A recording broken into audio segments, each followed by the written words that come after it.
Hello everybody, video here for today. Sorry again for the lateness. I am off this Wednesday, so the recap for episode 5 should be up on that day. I did not have time to update the opening narration, so here's the old one.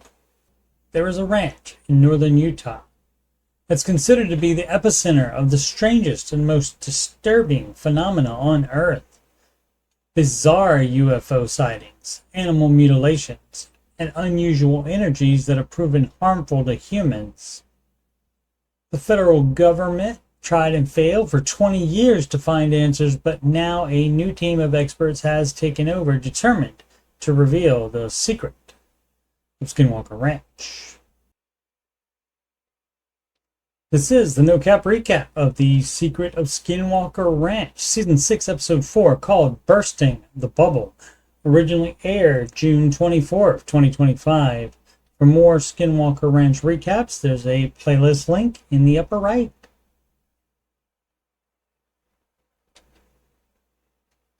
A problem from the previous episode is persisting in this episode. Although drillers have been able to drill a borehole into the side of the mesa and then curve upwards so that the other end comes up through the top of the mesa, they're having significant problems widening it. Widening a borehole generally goes very fast because the middle is already gone. So you're just scraping more soil around that missing middle. The drillers have not seen anything like this. They should be proceeding much faster than the inches per hour they are achieving, but it's like whatever is around the borehole is much more dense than the borehole material.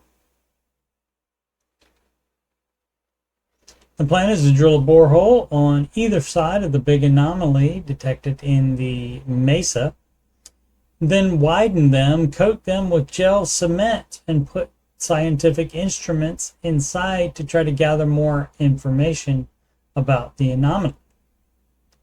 In addition to the anomaly, the team detected many smaller objects around it that Dr. Taylor thinks might be a debris field.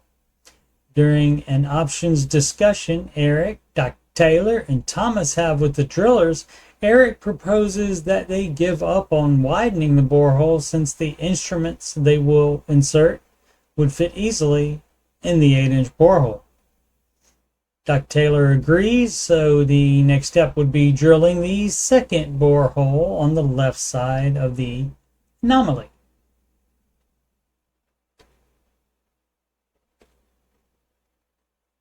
A ball that seemed like it was dropped in Season 5 was recovered by ranch owner Brandon Fugel, who contacted the top company in this particular field. The team found a canine with a very large jawbone, and a local expert found that the closest match was a juvenile dire wolf.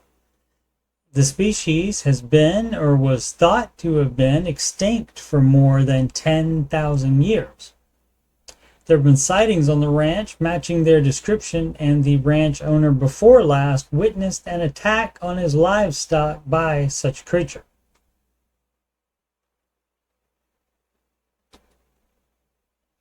The company took DNA and got an 11% match to a gray wolf, which is found in Europe but not America.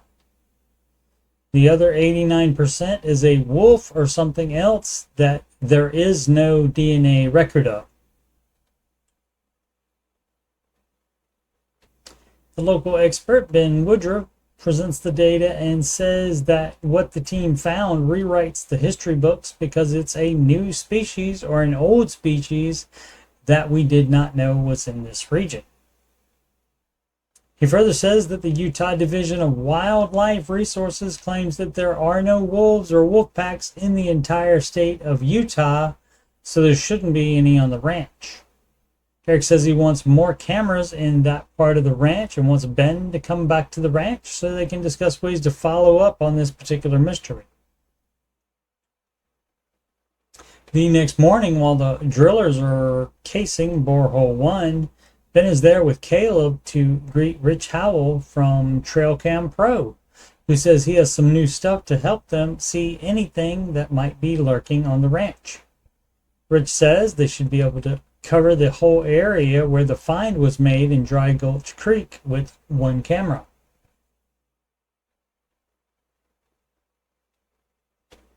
Caleb reminds us that in one of their experiments from season 5, they saw a light that moved around in the river.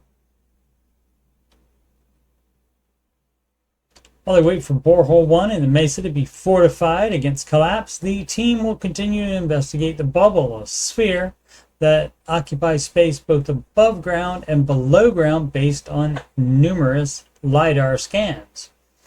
LiDAR cannot see underground, of course, but it reports an underground portion of the bubble somehow.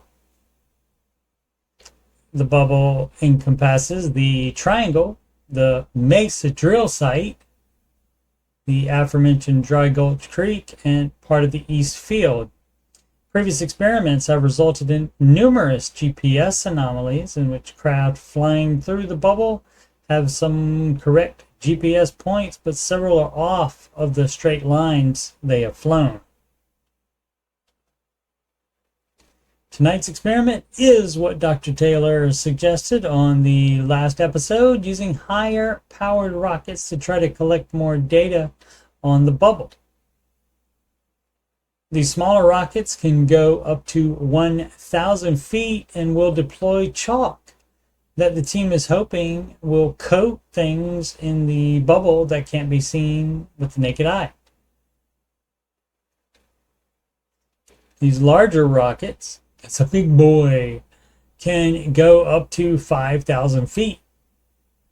Providing rockets and a communication system for the big ones that report GPS speed and altitude data throughout flight is lock precision. Dr. Taylor says they want to compare data from both inside and outside the bubble. Jim and Pete will be flying their respective thermal and LiDAR drones to capture anything that can't be seen with the naked eye during the rocket launches. First anomaly of the night happens simultaneously with the drones taking off to get into position 1 minute before the first rocket launches. It's a 5.5 gigahertz signal that was not there 1 second earlier. It's also the first time the team has seen a 5.5 gigahertz signal on the ranch.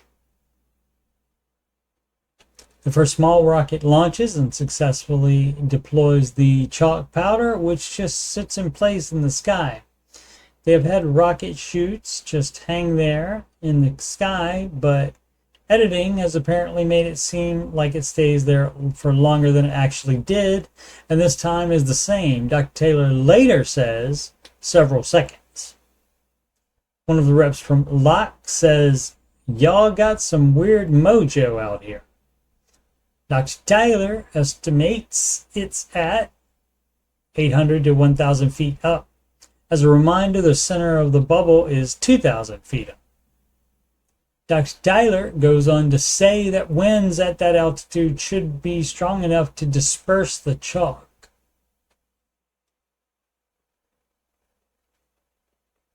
Back to real time during the experiment, after an unknown span of time, Dr. Taylor reports that it is now at about 400 feet, and he reports that it looks very faint and diffused.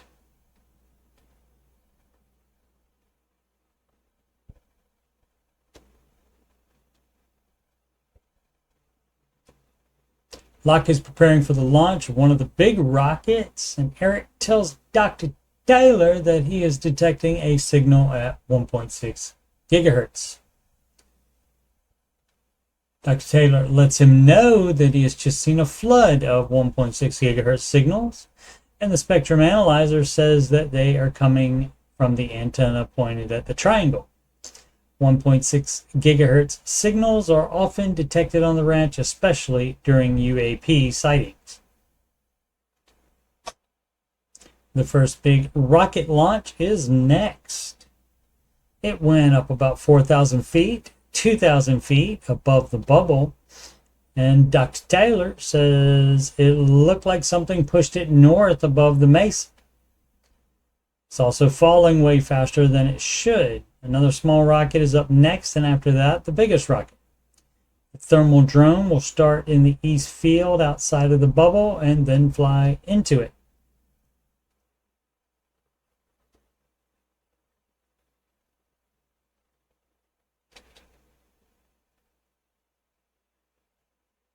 Night has fallen on Skinwalker Ranch. Caleb is using a handheld SLAM LiDAR scanner as well as a terrestrial LiDAR scanner that is on a tripod.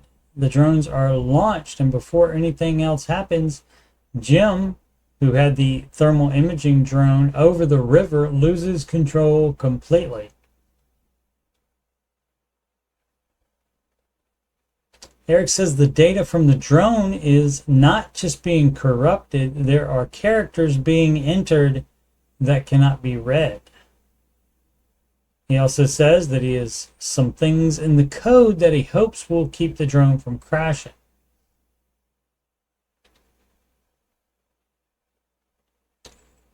The small rocket launches, but the light on it is not seen. Dr. Taylor says he heard it crash. He's then called over to the terrestrial LiDAR scanner and sees it showing the rocket in one spot and the smoke stream from its launch 10 to 12 feet to the right, when in actuality we saw it go straight up and the smoke being right under it. For the big rocket launch, Dr. Tyler notices the 1.2 gigahertz frequency being used for a bunch of signals. A few episodes ago, Eric broadcasted at the 1.2 gigahertz frequency because they had never detected it on the ranch, and he was using it as a baseline. But during the experiment done at the time, the broadcast was generated back to them on that same frequency. Ever since then, whatever is on the ranch says hello there. Not literally, but does use that frequency every time. They're about to launch when Dr. Taylor spots this UAP over the mesa. Eric has this view of it in the command center and says it is north and west of the triangle. The big rocket launches and the chute deploys just as it should. It is at 2,400 feet when it too goes way off course. These rockets are designed to go straight up and come straight back down.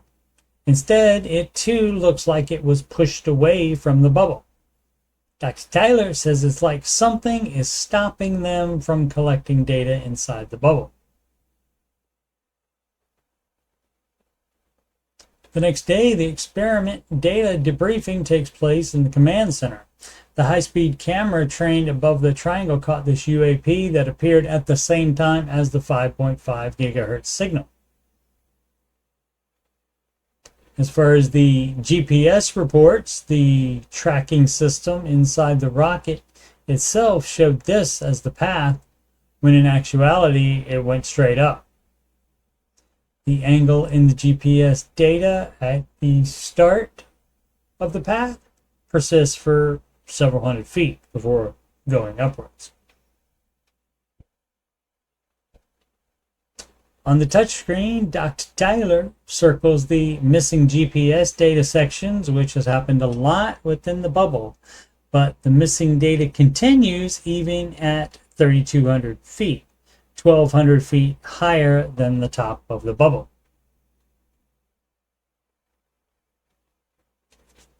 I'll continue recapping Season 6 this summer and possibly early fall, depending on how many episodes there are this season, as well as retro no-cap recaps of Season 2 through 4 of The Secret of Skinwalker Ranch. I'll also be finishing up retro no-cap recaps of The Curse of Oak Island, second half of Season 8. All of the other seasons and episodes are already done and are in my Oak Island playlist. Thanks so much for watching. Please subscribe, like, and comment.